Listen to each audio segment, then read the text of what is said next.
ओम शांति। मैं जैसे ओम शांति की पूरी ध्वनि करूँगी, तो पहले बार जब हम ओम शांति की ध्वनि करेंगे तो आप सभी पूरे शरीर को शांति की, मैं आत्मा हूँ और मेरे से शांति की वाइब्रेशंस पूरे शरीर में फैल रही है। सेकंड बार पूरे हॉल में फैल रही है और थर्ड बार पूरे बिल्डिंग के अंदर जा रहे हैं। इस तरह से हमें 3 बार, एक बार मेरे साथ कोई नहीं कहे, मैं एक बार फिर आपको कहना है, क्योंकि ये ओम शांति की ध्वनि भी हम नॉन बीके के सामने जब करते हैं तो वो कहाँ भी किसी भी विचार में होते हैं। तो मैंने अभी 2 साल से अनुभव कर रही हूँ कि वो एकाग्र हो जाते हैं और बहुत अच्छी तरह से हमारा सुन लेते हैं। तो पहले हम अपने लिए शांति का दान देंगे, हॉल के लिए देंगे, फिर पूरे बिल्डिंग के लिए देंगे। चलिए। ओम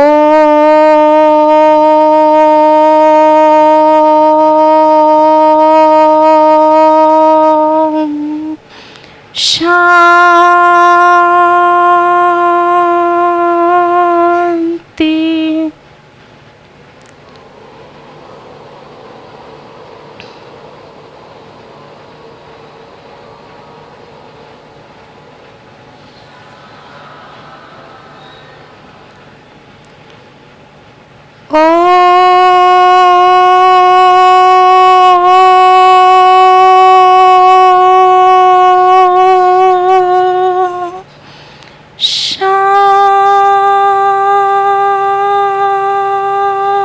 शांति।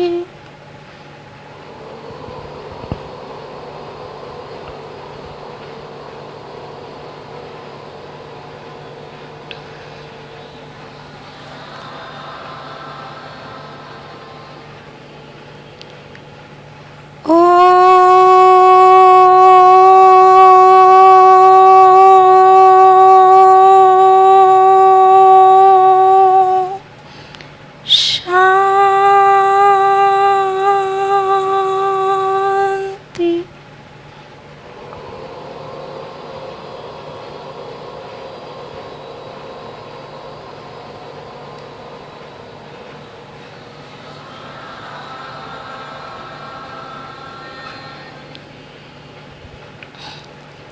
ओम शांति। आप सबको देख के, मिल के बहुत ही दिल से खुशी हो रही है। बहुत साल के बाद हम योगी खेती के ट्रेनिंग के लिए आप सब यहाँ इकट्ठे आए हैं और ये विषय ऐसा है जिससे खेती का ही उन्नति नहीं होती, लेकिन खेती के साथ साथ हमारी अंतरिक्त जो पर्सनालिटी है, हमारी जो अंतरिक्त जो आश है, जो हमने बाबा का बनने के बाद कि कहा था, बाबा हर बार मुरली में भी कहते हैं कि आपकी सूरत हो और बाप की मूरत उसमें दिखाई दे। तो ये आप आज से आपके चेहरे से दिखाने का प्रोग्राम, उस प्रोसीजर में आप आ गए। क्योंकि जब आप खेती में, किसी भाई के खेती में जाएंगे तो आपको नहीं वो बुलाता, लेकिन उसकी ये भावना होती है कि इनके द्वारे मेरे खेत में मेरा बाबा आया है। कौन आया है? बाबा आया है। और उसी घड़ी से प्रकृति वहाँ परिवर्तन करना चालू कर देती है। क्योंकि मैं ये क्यों बता रही हूँ, जब ये यौगिक खेती चालू हो गई तो उस समय ऐसा था कि हमको कुछ भी नॉलेज नहीं था। मैं किसान के बेटी हूँ। 10वीं कक्षा के बाद मैं सेंटर में बाबा के घर में आई।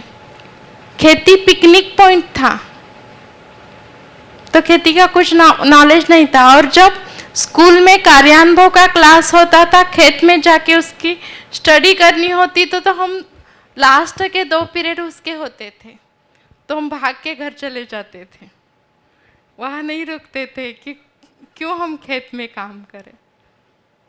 लेकिन एक प्यार से मैंने बाबा को कहा था कि बाबा, जिस वजह से तूने मुझे चुना है उस वजह के लिए तुम मुझे तैयार करना, मैं नहीं तैयार होने वाली। और जिस वजह से तुम अपने घर में ले रहे हो उसके लिए तुझे ही मुझे सिखाना है सब कुछ। और जिस दिन मैंने बाबा के घर में 91 में 1 मई 91 में मैंने बाबा के घर में पधरामणी की और सितंबर से मेरा ट्रेनिंग 91 से योगी खेती का चालू हो गया। गमलों में चालू हो गया और खेतों में 2003 से चालू हो गया, क्योंकि 2003 को पता चला कि गमलों में किया हुआ प्रयोग खेतों में कोई नहीं सुनेगा। तो इसी तरह से शाश्वत यौगिक खेती जो है, इसमें हर चीज़ जो है वो बाबा की है और इसमें हर चीज़ में बाबा ने सिखाया है, बाबा ने किया है।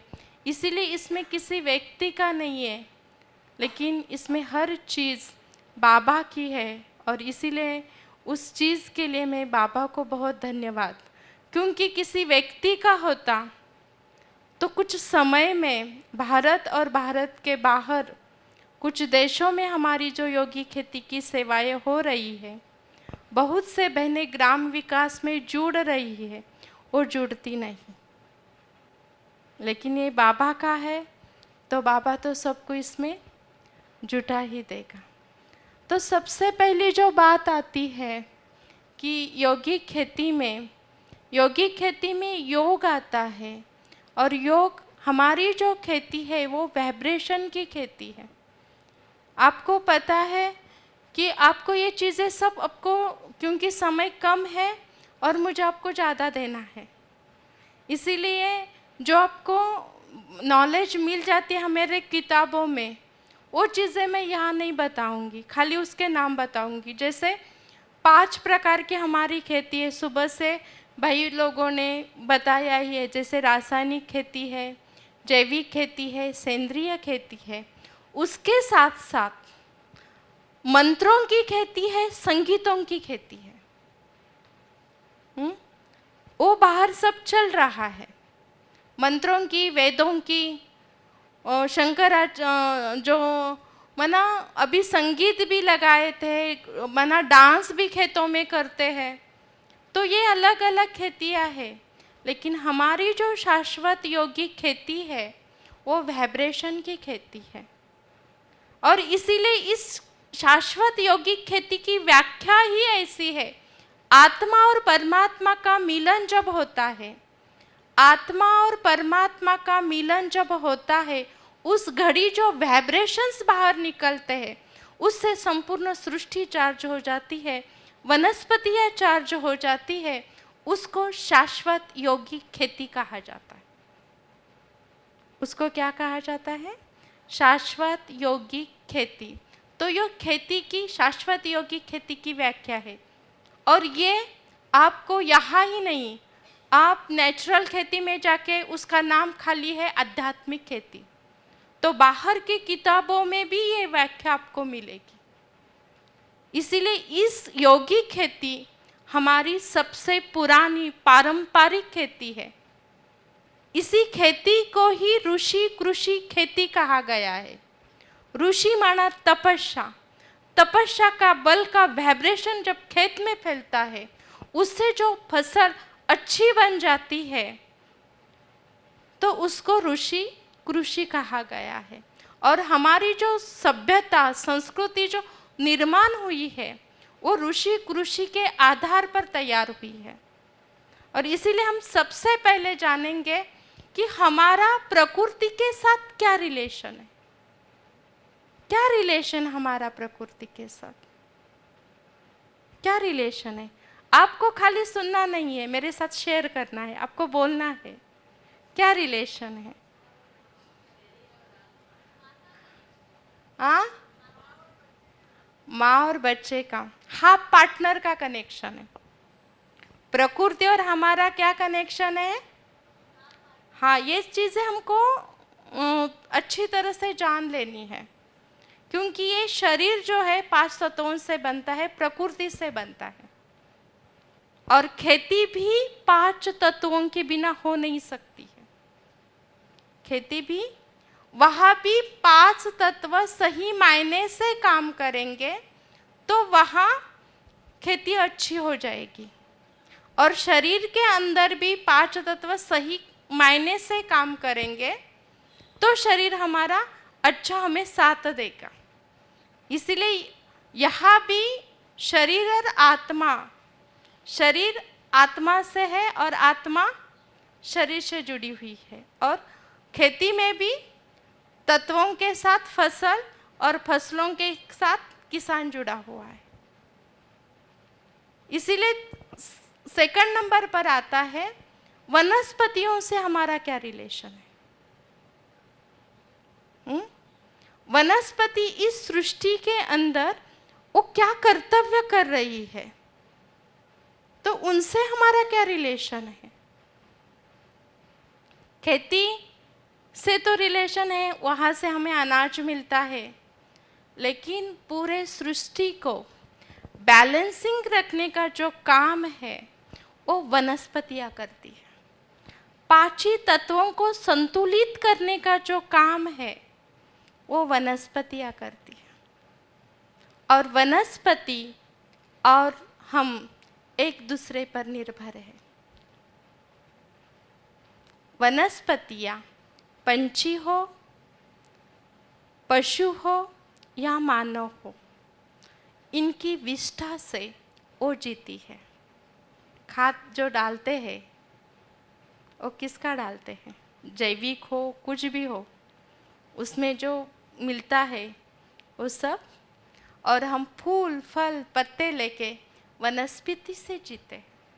तो हमारा वनस्पति के साथ और वनस्पतियों का हमारे साथ बहुत गहरा रिलेशन है। और आदि काल से प्रकृति ने हमें साथ दिया है, हमारे इशारों पर चली है। इसीलिए वो अभी भी हमारे साथ उस इशारों के, उसने हमको जाना है, हमने उनको नहीं जाना है। वो हमारे लिए वरदान है, हम उनके लिए क्या है, ये सोचने की बात है। इसीलिए हमारी जो भावनाएं हैं, वनस्पतियों को हमारे शब्द नहीं समझ में आते, लेकिन वनस्पतियों को हमारी भावनाएं समझ में आती है। तो यहाँ पे दिखाया है आपको कि हमारी जो भावनाएं हैं, दृष्टि, कृति और वृत्ति, सोच वाला दिखा है ना बीच में। तो दृष्टि से जो वाइब्रेशन हमारे से निकलते हैं वो वनस्पतियाँ कैच करती है। हम प्यार से उनसे जो व्यवहार करते हैं, उनसे, उनके साथ प्यार से जो कर्म करते हैं वो उनको समझ में आता है। हमारे सोच से भी जो वाइब्रेशंस निकलते, वृत्ति से, भावनाओं से जो वो निकलता है, उसको भी वो कैच कर लेती है। और उनसे उनका पूरा जीवन का पूरा ये बन जाता है। इसीलिए आदिवासी समाज में, ऑस्ट्रेलिया वगैरह उस साइड में बरसात बहुत होती है, तो पेड़ों को कटने का होता है, तो लोग क्या करते हैं, आदिवासी लोग क्या करते हैं? पूजा नहीं करते, कटने का जब होता है ना, तो उसको बहुत गालियाँ देते हैं। इतनी गालियाँ देते हैं कि तुम निकम्मे है, तुम कुछ काम के नहीं हो, तुम यहाँ नहीं होना चाहिए, ऐसे बहुत गालियाँ देते हैं। तो 4 साल जिस पेड़ को सूखने के लिए लगता है वो 1.5 मास में सूख जाता है। कितने मास में? 1.5 मास में सूख जाता है। फिर उसको कटाई करते हैं और उस जिस वजह से उनको वो चाहिए उसके लिए वो यूज़ करते हैं। फिर मकान बनाना हो और क्या करना है उसके लिए। तो इतना वाइब्रेशन का इफ़ेक्ट, हमारे भावनाओं का इफ़ेक्ट पौधों पर होता है। सबसे बड़ा खेती में जो है, हम लोग कह रहे हैं रासायनिक खाद का परिणाम बहुत है, लेकिन रासायनिक खाद से भी ज़्यादा बड़ा परिणाम है नकारात्मक भावनाओं का, अशुद्ध भावनाओं का परिणाम हमारे खेत में सबसे बड़ा परिणाम है। तो इसको निकालने के लिए हमारे किसान भाई बहनों को उनका दृष्टिकोण, खेती के प्रति का दृष्टिकोण हमें बदलने का प्रयास करना है। आज के किसान भाई बहनों का प्रयास जो हो रहा है, उन्होंने खेती को व्यावसायिक दृष्टिकोण से देख रहे हैं। क्या देख रहे हैं? व्यावसायिक दृष्टिकोण से। खेती में बीज भी बोना है तो वो पहले सोचते हैं, मैं बीज इतने का ला रहा हूँ तो इससे मुझे इतना मिलना चाहिए, ऐसा मिलना चाहिए। तो ये सोच, उसके वाइब्रेशन बीज में जाते हैं और जब वो सफल नहीं होते हैं तो वो आत्महत्या की तरफ जा रहे हैं, क्योंकि उन्होंने उस टाइम उन्होंने सोचा होता है कि इस बीज से मुझे 3-4 लाख रुपए मिलेंगे, और फिर वो पहले से खर्चा कर देते हैं और फसल प्रकृति लेके जाती है तो फिर क्या हो जाता है? कर्जबाजारी बन जाते हैं। और बैंक जब घर आना चालू हो जाती है तो सहन नहीं हो पाते हैं तो आत्महत्या के कगार पर चले जाते हैं। इसीलिए सबसे पहले धरती के प्रति, प्रकृति के प्रति हमारा जो दृष्टिकोण है वो उनसे, इसीलिए उनको पूछना है खेती में आपका हाफ पार्टनर कौन है। जैसे शरीर के अंदर आत्मा का हाफ पार्टनर प्रकृति है, वैसे खेती में भी हाफ पार्टनर ये 5 तत्व है। तो कभी आपने पूछा उस हाफ पार्टनर को, हे जल, मैं खेती में बीज बोने वाला हूँ तो समय पर बरसात आओगी? मुझे कोई तुम धोखा तो नहीं दोगे? आपका भी है। हे धरती माँ, मैं बीज आपके पास भेज रहा हूँ तो आप उसका अच्छा संगोपन करोगी? आपको कोई दिक्कत तो नहीं है? ऐसे आप भावना से उनको बोलेंगे तो उनके दिल तक ये बात, आपके दिल तक ये बात जा रही है तो आपकी बात आपके किसानों के पास नहीं पहुंच सकती? पहुंच सकती या नहीं पहुंच सकती? तो इस तरह से हमें इस योगी खेती की एक एक पॉइंट पर हमें आप क्योंकि हर जगह की खेती अलग है, वहाँ का वाइब्रेशन अलग है, वहाँ का मिट्टी अलग है, वहाँ का नेचर अलग है। जैसे महाराष्ट्र में कोल्हापुर साइड में देखेंगे, वहाँ की मिट्टी, अच्छी मिट्टी काली समझते हैं, तो वहाँ यहाँ वो मिट्टी को अच्छा नहीं समझते गुजरात में। तो क्लाइमेट बदल जाता है, वातावरण बदल जाता है, गांव बदल जाता है, जैसे संस्कृति बदल जाती है तो वहाँ की सब कुछ चेंज हो जाता है। तो हमें अपने एरिया के अनुसार कुछ, यहाँ तो आप मूल सीख के जाएंगे, लेकिन आपको वहाँ जाके आपके एरिया में कैसे है। अभी सुबह भाई जी सुना रहे थे कि हवा कैसी जाती है दक्षिण उत्तर। मैं जिस सेंटर पे रहती हूँ वहाँ हवा जो कैसे जाती है पश्चिम से पूर्व, और ये जहाँ रहते हैं जिग्नेश भाई जहाँ रहते हैं वहाँ हवा कैसी जाती है दक्षिण उत्तर। तो इस चीज़ों को हमें समझना है। यह ट्रेनिंग में आपको हम बताएंगे, लेकिन आपको भी वहाँ जाके इस सूक्ष्म बातों को अभ्यास करना पड़ेगा। और जब आप चिंतन करेंगे, मंथन करेंगे, उस चीज़ को स्वीकारेंगे, तब वो चीज़ आपकी बनेगी। वो चीज़ किसकी बनेगी? आपकी बनेगी। क्योंकि चिंतन करने बगैर, मंथन करने बगैर, अनुभव करने बगैर वो चीज़ आपकी हो नहीं सकती। इसीलिए इस चीज़ को हमें यहाँ सीखना बहुत ज़रूरी है। तो दृष्टिकोण को हमें चेंज करना है। दृष्टिकोण तो खेती का दृष्टिकोण है। खेती व्यापार नहीं है, खेती जीवन जीने की एक प्रक्रिया है। खेती क्या है? इसीलिए हमारी जो भी सभ्यता है, जो भी संस्कृति है, जो भी सन उत्सव है, वो खेती के साथ जुड़े हुए हैं। खेती के साथ सब कुछ चलता है।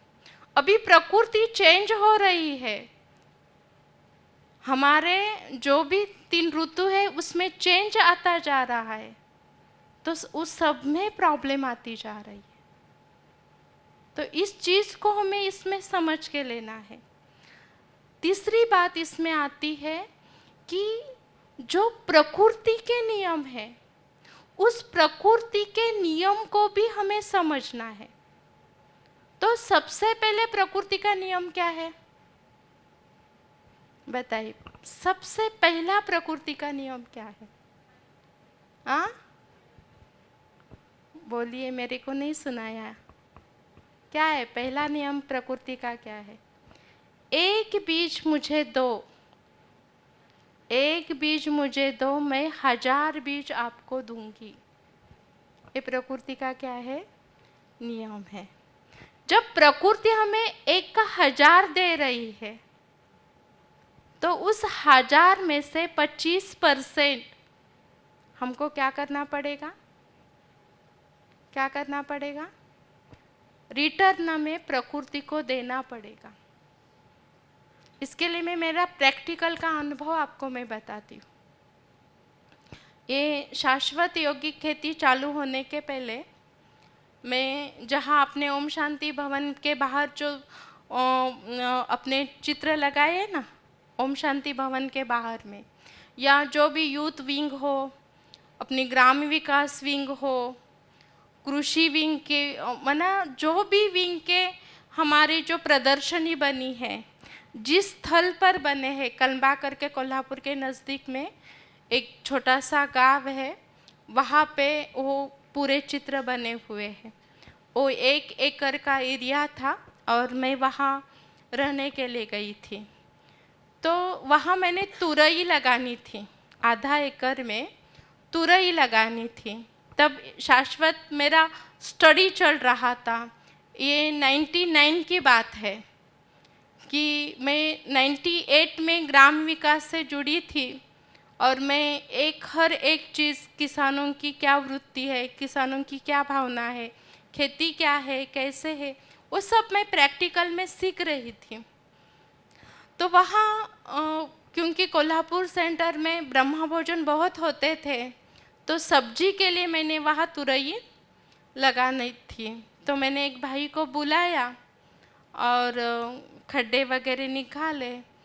तो उस भाई ने तुरई लगाते समय एक ऐसा 10 फुट का जाने वाला रोड था, उसके वहाँ हमारा कंपाउंड था। तो कंपाउंड के साइड में उन्होंने 10 बीज लगाए, जो कंपाउंड के ऊपर तुरई के बेल जाए। जब मैं 4 बजे देखने के लिए गई, तो उन भाइयों को मैंने पूछा कि ये क्या है? सब आपने ये तो तुरई अच्छी लगाई अंदर में, कंपाउंड के अंदर, लेकिन इस तुरई को आपने बाहर क्यों लगाया? तो उन्होंने कहा कि बहन जी आप बताइए, आपको 20% आपको तुरई चाहिए या 75% तुरई चाहिए?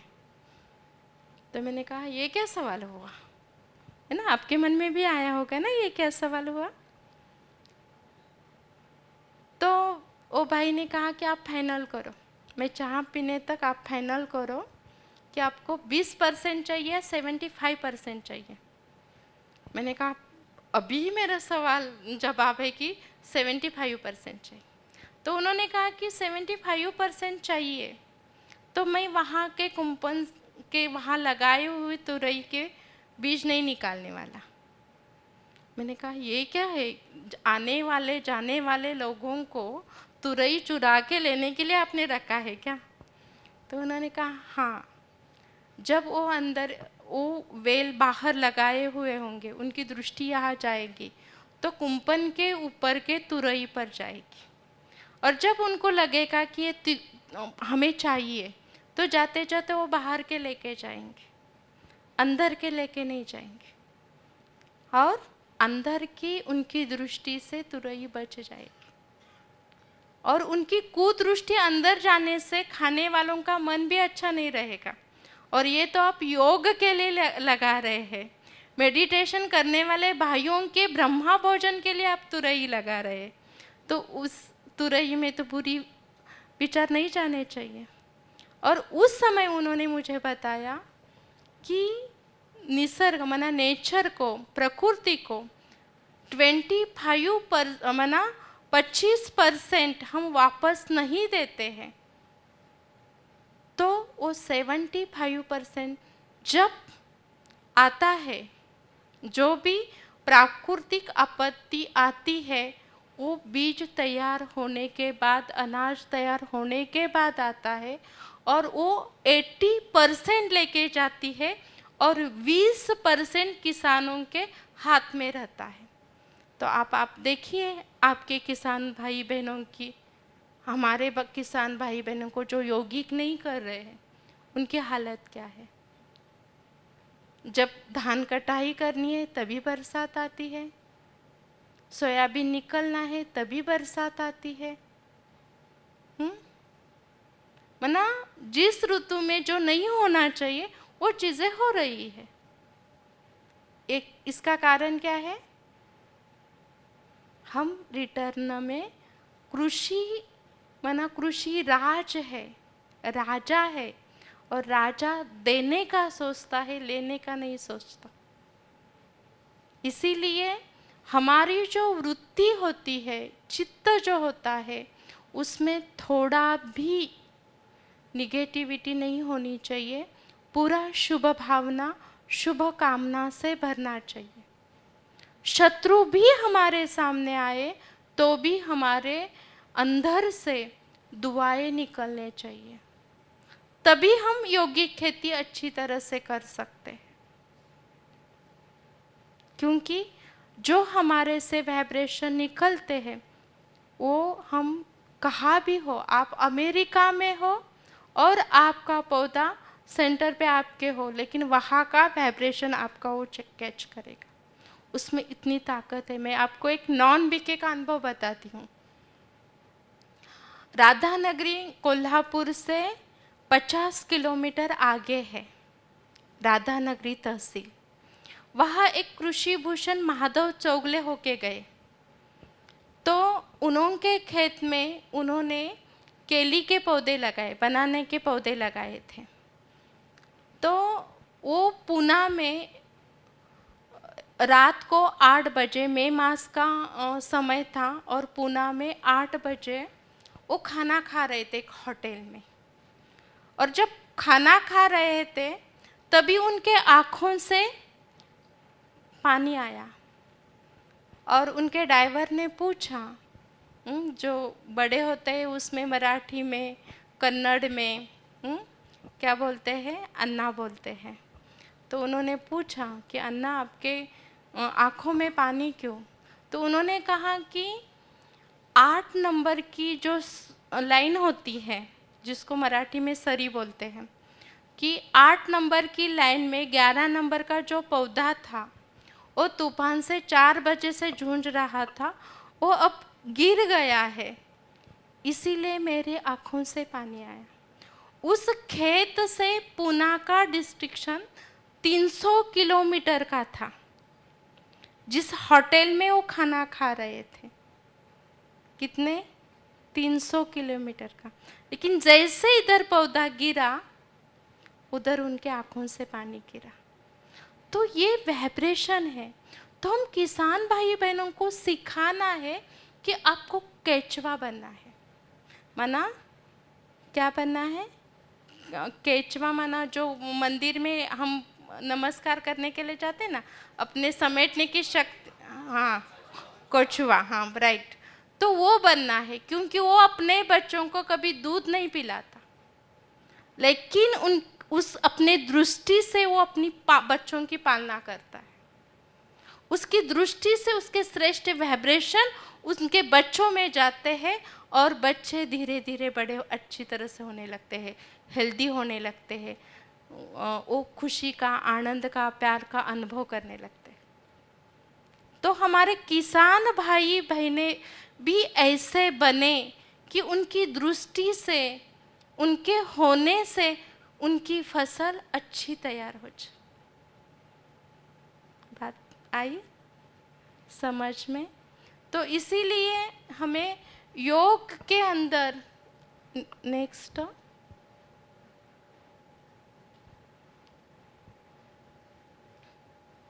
अभी यहाँ 5 तत्वों की बात तो मैंने बता ही, लेकिन 5 तत्वों से आप बहनों को पहले मैत्री करनी पड़ेगी। 5 तत्वों से हमें क्या करनी पड़ेगी? मैत्री करनी पड़ेगी। पहले पृथ्वी दिखाइए, पीछे लीजिए। तो पृथ्वी, हमें मैत्री कब होती है? कौन सी तो बात में समानता आनी चाहिए। क्या आनी चाहिए? समानता आनी चाहिए। समानता नहीं होती है तो वो ज़्यादा दिन तक मैत्री नहीं हो सकती। तो हमने आज तक प्रकृति को धोखा दिया है, तो वो विश्वास हमारा कैसा करेगी? तो विश्वास करने के लिए 5 तत्वों से हमें मैत्री करनी है। तो मैत्री करने के लिए उन्होंने शिव बाबा का जो कर्तव्यवाचक गुण लिया है, हमने बाबा के कर्तव्यवाचक गुण अपने में नहीं रखे हैं, लेकिन 5 तत्व ने आज भी शिव बाबा के कर्तव्यवाचक गुणों को छोड़ा नहीं है। तो उस कर्तव्यवाचक गुण को हमें अपने जीवन में लाएंगे तो हम उस तत्व से हमारे मैत्री का संबंध आगे बढ़ सकता है, नहीं तो नहीं बन सकता।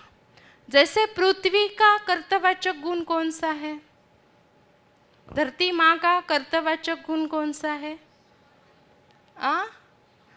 क्षमा करना और सहन करना। और कर्तव्यवाचक गुण मैंने बताया है, कर्तव्यवाचक,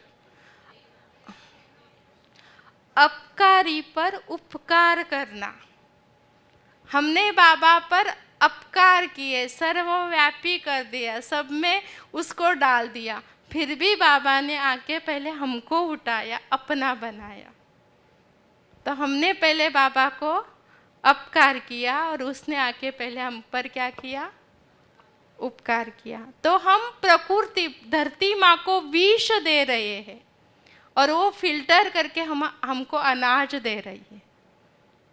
वो बहुत प्रयास कर रही है कि मुझे इनको विष नहीं, भले वो मुझे विष दे, लेकिन इनको मुझे विष नहीं देना है।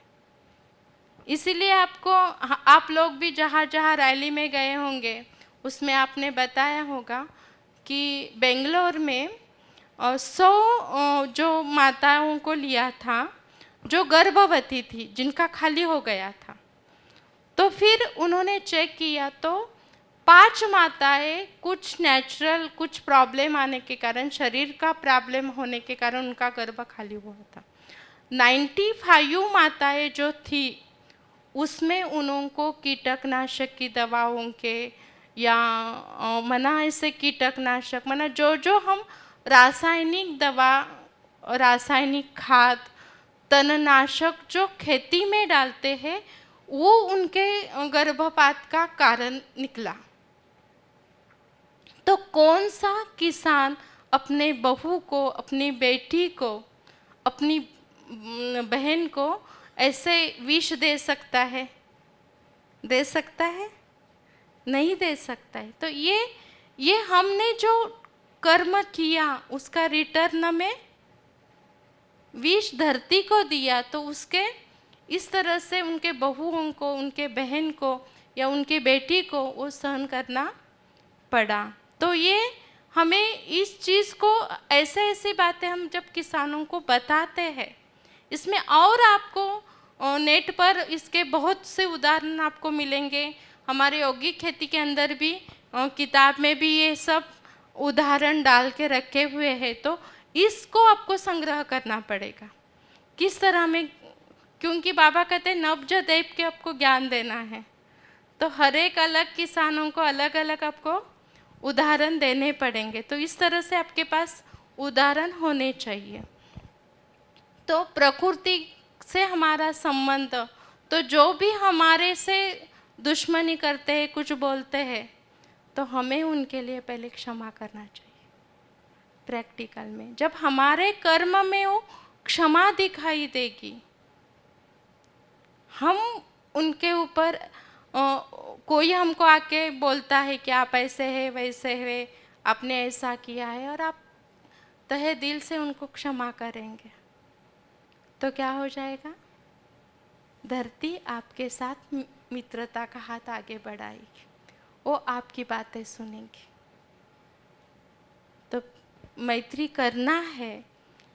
जब तक आप मैत्री नहीं करेंगे तब तक, क्योंकि किसान के जब वो नहीं सुनेंगे तो आपको किसान बुलाएंगे, बहन जी आओ हमारे खेत में योग करो।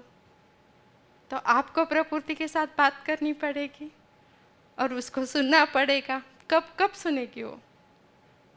तब सुनेगी ना। तो इसीलिए धरती के साथ हमें मैत्री का संबंध बढ़ाना है। तो प्रैक्टिकल जीवन में हमें कोई अपना गाली करे, कुछ भी करे, उनको हमें क्षमा करनी है।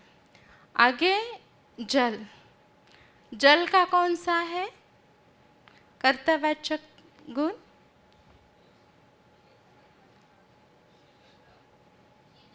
शीतल। सोचो आप, अभी आप लोगों को ये करना है तो आप थोड़ा सोचो,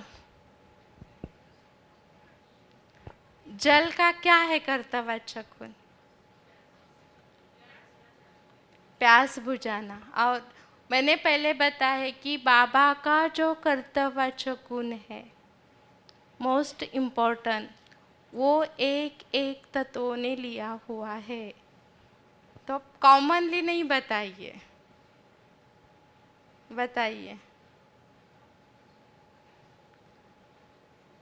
जहाँ पानी होता है वहाँ डेवलपमेंट का काम होता है, नवनिर्माणता का काम होता है।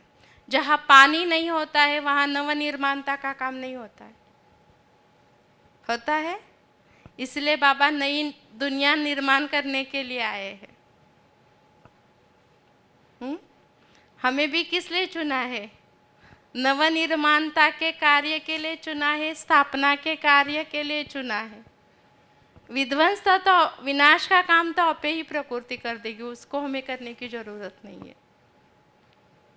डेवलपमेंट का काम के लिए जरूरी गुण है पारदर्शिकता और पवित्रता। जहाँ पवित्रता होती है वहाँ शुद्धता होती है, और जहाँ शुद्धता होती है वहाँ पारदर्शिकता होती है। तो हमारे अंदर में कोई देखे तो हम कैसे दिखाई देने चाहिए? खुली किताब, कोई भी आए देखे, बाबा के सिवा हमारे जीवन में कुछ नहीं है। हमारा जीवन गुणों से भरा हुआ है। पवित्रता हमारे जीवन का तो आधार है। तो तभी हमारी निर्मलता आती है, और उसे माना पवित्रता और पारदर्शिता के कारण हमारे जीवन के अंदर निर्मलता आती है, और निर्मलता के कारण नवनिर्माणता का काम हो जाता है। एक कनेक्शन है। तो ये चीज़ हमें, हमारा जो भी काम है पारदर्शिक होना चाहिए, हमारा कर्म पारदर्शिक होना चाहिए।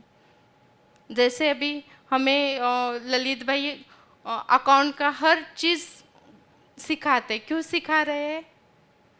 गवर्नमेंट कभी कौन से भी सेंटर पे जाए छापा मारे तो हमारा कैसा है अकाउंट, एकदम साफ सुथरा, उसमें कुछ भी 2 नंबर का नहीं है, जो भी है क्लियर है। तो वैसे हमारा जीवन भी, तो ये हमको निर्मलता का गुण हमारे जीवन में जितना आएगा उतना नवीनता, खेतों में भी नवीनता आती जाएगी। क्योंकि पानी का कनेक्शन जो होता है, पानी का स्वामी कौन है? हमारा स्वामी शिव बाबा है, तो पानी का स्वामी कौन है? चंद्रमा पानी का स्वामी है। चंद्रमा पानी का क्या है? स्वामी है। तो आप देखेंगे भरती जब सागर को आती है, कब आती है? पूर्णिमा को आती है, और अमावस्या को ओठी होती है। तो पूर्णिमा के दिन जमीन के सूक्ष्म जो अन्न द्रव्य होते हैं वो सब पत्ते में पूर्णिमा के दिन आते हैं। और इसीलिए वैश्विक खेती ये की जाती है। तो वैश्विक खेती के अंदर तालाब हो या कुआं हो तो उसके ऊपर चांद के आकार का सीमेंट का बनाते, और उसमें रात भर, पूर्णिमा के दिन रात भर वो पानी घूमता रहता है और उसकी चंद्रमा की किरणें उस पर पड़ती है, और फिर वो पानी पूरा कुआं में चला जाता है, और उसमें पूरे सूक्ष्म अन्न द्रव्य मना उस पानी के अंदर तो खाद देने की जरूरत नहीं पड़ती है। वो सब मिनरल्स वाटर या सब जो भी पौधों को चाहिए सूक्ष्म और स्थूल, वो सब उस पानी में मिल जाते हैं। तो ये तो हमारे किसान नहीं कर सकते। तो क्या करना है? पूर्णिमा के रात को उनको खाली बोलना है कि फरिश्ता रूप में वतन में जाए, बाप दादा को लेके कुआं पे जाए, और बहुत तेजस्वी सप्त गुणों की सफ़ेद किरणें हमारी पानी के अंदर जा रही है, और पूरा पानी चार्ज हो रहा है, श्रेष्ठ बन रहा है। अभी 8 दिन के पहले के मेरे पास एक अनुभव आया। हमारे एक भाई जो उनके मना मामा के बेटा जो था, वो एक रास्ते के किनारे पे मित्रों के साथ गपशप कर रहे थे। रात के 9 बजे थे, और उनका बहुत एक पी के शराब पी के उन्होंने क्या किया, एक गाड़ी वालों ने उनके ऊपर गाड़ी चलाई, तो उसके 2 पाँव भी टूट गए और पेट को भी बहुत बड़ा कुछ लगा। तो उसको कुछ भी माना 2 ऑपरेशन हो गए, अभी पेट का ऑपरेशन होना है। तो जो भी खाना देते थे, कुछ भी देते थे, तो उसको कुछ नहीं ठीक रहता था। माना जैसे भी वो खाता था वोमिटिंग होके चला जाता था। पानी भी पीता था वो भी वोमिटिंग होके उसको एडमिट करना पड़ा। तो उस भाई को संकल्प आया कि हम क्यों नहीं बाबा के कमरे में पानी रखते हैं और उसको वही पिलाते हैं। तो डॉक्टर ने भी आश्चर्य किया कि वही बिस्लरी का पानी जब डायरेक्ट डालते हैं तो नहीं उसको सूट हो रहा है। तो डॉक्टर ने पूछा ये पानी आप कहाँ से ला रहे हैं?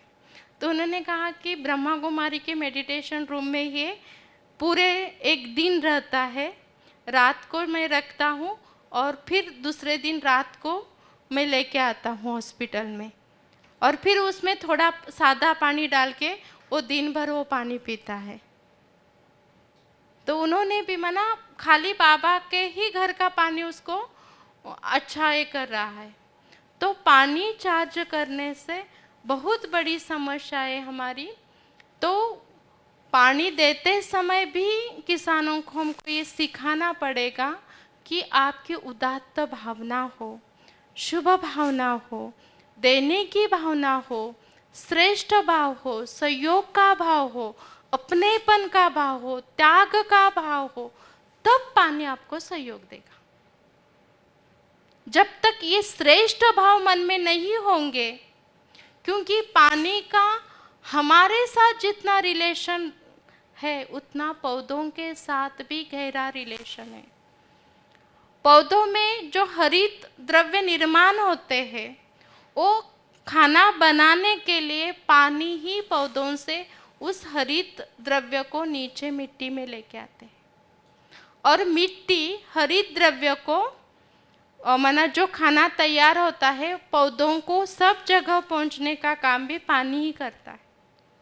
तो पानी बैक्टीरिया जीवाणु और पौधों को समन्वय रखने का काम करता है। आदान प्रदानता के काम में पानी की भूमिका महत्वपूर्ण है। और हमारे वाइब्रेशन, शुद्ध वाइब्रेशन, बाबा की शक्तियों के वाइब्रेशन उस पानी में, जल में मिल जाएंगे तो पौधे कैसे तैयार होंगे?